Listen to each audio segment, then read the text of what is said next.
ในมื้อที่อากาศร้อนจัดในขณะเฮ็ดเวียกเกษตรมีโอกาสสูงที่ผู้ป่วยจะเป็นโรคลมเดดโรคลมเดดที่พบได้หลายเช่นโรคลมเดดและโรคเพลียเดดอาการเพลียเดดหรือโรคลมเดดเกิดจากการสัมผัสแสงแดดเป็นเวลาดนอาการที่พบได้คือมีความเมื่อยล้าวิงเวียนบ่สบายและอาเจียนเนื่องจากเหงื่อออกหลายเกินไปโรคลมเดดเกิดจากการที่ร่างกายสัมผัสกับสภาพแวดล้อมที่ร้อนและชื้นเฮ็ดให้ความร้อนในร่างกายบ่สามารถระบายออกได้อาการที่พบได้หลายคืออาการที่เหงื่อบ่ออกมีอุณหภูมิร่างกายสูงกว่า 40 องศาร่วมกับอาการหนาวสั่นและการสับสนทางสติ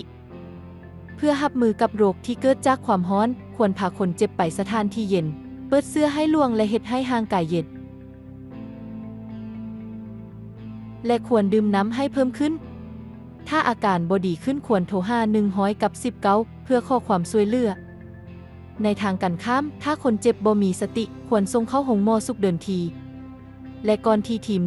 119จะมาถึงควรพาคนเจ็บไปสถานที่เย็นปลดเสื้อให้ล่วงและเฮ็ดให้ร่างกายเย็น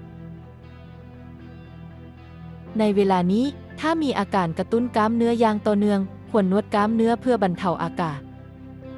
โรคลมเดดและโรคเพลียเดดเหล่านี้สามารถป้องกันได้โดยการจื้อเพียง3อย่างเท่านั้น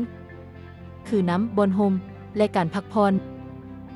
แม้ว่าบ่รู้สึกหิวน้ำควรดื่มน้ำบ่อยและพักอยู่ในที่เย็นใต้ร่มแต่ละ 10-15 นาทีเป็นระยะสั้น